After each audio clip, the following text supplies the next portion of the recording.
తాకట్లో ఉన్న మీ బంగారాన్ని విడిపించి ఆ రోజు ఆన్లైన్ రేటుకి కొంటాం. Sharma gold company.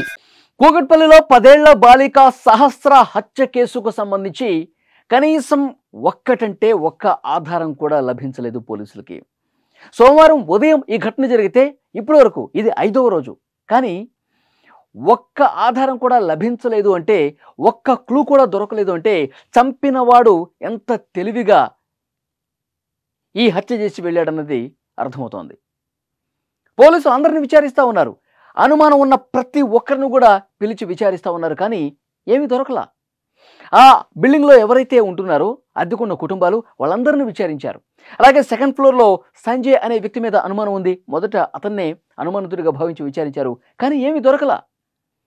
సీసీ కెమెరాలో రికార్డ్ అయిన దృశ్యాల్ని పరిశీలిస్తున్నారు. ఆ వీధిలో ఉన్న ఒకే ఒక సీసీ కెమెరాలో రికార్డ్ అయినటువంటి దృశ్యాల్ని పరిశీలించారు. అందులో కూడా ఏమీ దొరకలా. బయట వ్యక్తులు ఎవరు కూడా ఆ ఇంట్లోకి వెళ్ళటం కానీ, ఆ ఇంట్లో నుంచి బయటికి రావటం కానీ, కొత్త వ్యక్తులు బయట వ్యక్తులు ఎవరు రికార్డు కాలేదు.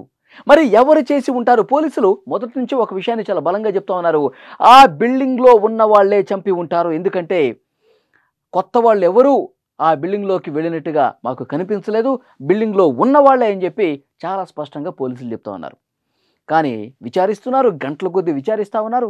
కానీ ఏమీ ఇప్పటి వరకు బయటపడలేదు అంటే ఎలా అర్థం చేసుకోవాలి? అంటే చంపిన వాళ్ళు ఎంతో తెలివిగా ఆధారాలు కనీసం దొరకకుండా ఉండేందుకు ఎంత జాగ్రత్త పడ్డారో అన్నది కూడా ఈ కేసును బట్టి అర్థమవుతున్న పరిస్థితి. చాలామందిని విచారించారు. ఆ తల్లి ఒక ఆసుపత్రిలో ల్యాబ్ టెక్నీషియన్గా పనిచేస్తుంది. ఆ ఆసుపత్రిలో ఉన్న వాళ్ళు ఈ తల్లితో ఎవరైతే కొంత ఫ్రెండ్లీగా ఉంటారో, ఈ కుటుంబం గురించి సమాచారం తెలుసుంటుందో వాళ్ళందరినీ విచారించారు. కానీ ఏమీ బయటికి రాలా. ఇతను ఎవరు? తండ్రి మెకానిక్గా పనిచేస్తూ ఉన్నాడు మెకానిక్ షెడ్లో. అందులో పనిచేస్తున్న వాళ్ళని కూడా పిలిచారు. అందులో పనిచేస్తున్న వాళ్ళని కూడా వాళ్ళని పిలిచి మాట్లాడారు. కానీ ఎక్కడా కూడా ఏమీ దొరకని పరిస్థితి కనిపిస్తోంది.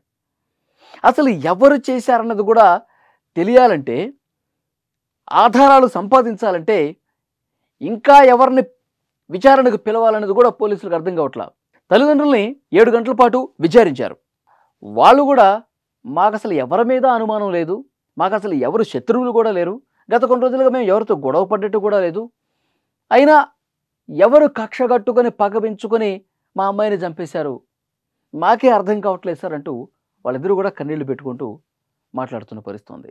పోలీసులకు ఒక సవాల్గా నిలిచింది ఈ కేసు. ఈ మధ్యకాలంలో ఇదే విధంగా జరుగుతున్నాయండి. హత్యలనేవి కూడా కనీసం ఆధారాలు దొరకకుండా చేస్తూ ఉన్నారు. గండికోటలో వైష్ణవి హత్య కేసు మనకందరికీ గుర్తుండే ఉంది. అక్కడ ఆ పాపని, ఇంటర్మీడియట్ చదువుతున్నటువంటి పాపని గండికోటలో చంపేసి ఆ ముళ్ళ పొదల్లో పడేసి వెళ్ళిపోయారు. దాన్ని అసలు ఎవరు చేశారు? రోజుల తరబడి విచారణ చేశారు. కుటుంబ సభ్యుల మీద అనుమానం ఉండి వాళ్ళు కూడా విచారించారు. కానీ ఈ రోజు వరకు ఉపయోగం లేదు. అసలు కనీసం ఆధారాలు దొరకలా. పలానా వ్యక్తి చేశాడు అని చెప్పి ఆధారం లభించలా. అసలు అంతు చిక్కని కేసుగా మారిపోయింది గండికోటలో వైష్ణవి హత్య కేసు కూడా. ఇక్కడ ఇప్పుడు కూకట్పల్లిలో కేసు అంటే చాలా తెలివిగా వాళ్ళు ప్లాన్ చేసి మరీ పక్కా పథకం ప్రకారం చంపుతా ఉన్నారా? లేదు అంటే కనుక తెలిసిన వాళ్ళే, చాలా అంటే అనుమానం కూడా వ్యక్తం చేయనటువంటి సభ్యులే ఇంత ఘాతుకానికి పాల్పడ్డారా అన్నది కూడా పోలీసులు కొంత అనుమానిస్తున్నటువంటి పరిస్థితి ఉంది. సో ఏదేమైనప్పటికీ ఈ మిస్టరీ వీడాలంటే మరింత లోతుగా విచారణ జరపాల్సినటువంటి అవసరం చాలా స్పష్టంగా కనిపిస్తోంది. తల్లిదండ్రులు అంత్యక్రియలకి ఊరికి వెళ్ళొచ్చారు. మళ్ళీ నేరుగా పోలీసుల దగ్గరికి వచ్చి కలిశారు. తల్లిదండ్రుల్ని ఇంకా బాగా అడిగారు అనమాట. మీరు గుర్తు తెచ్చుకోండి, మీకు ఇంకా ఎవరి మీద అనుమానం ఉందా? మీ అపార్ట్మెంట్లో కావచ్చు, బయట కావచ్చు, కొంత గొడవ పడ్డ సందర్భాలు ఏమైనా ఉన్నాయా?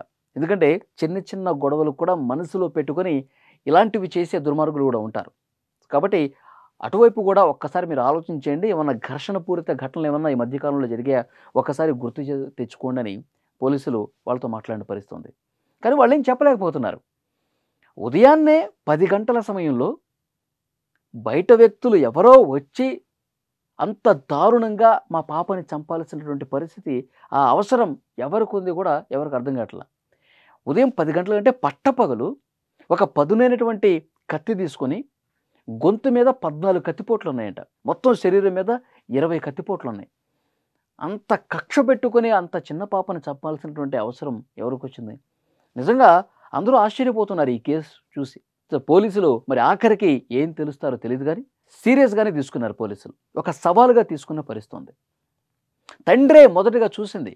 ఈ పాప ఇంట్లో శవంగా విగతజీవిగా పడి ఉన్న విషయం మొదటగా తెలిసింది, మొదటగా చూసింది తండ్రి. ఎందుకంటే అతను మెకానిక్ షెడ్లో ఉన్నారు.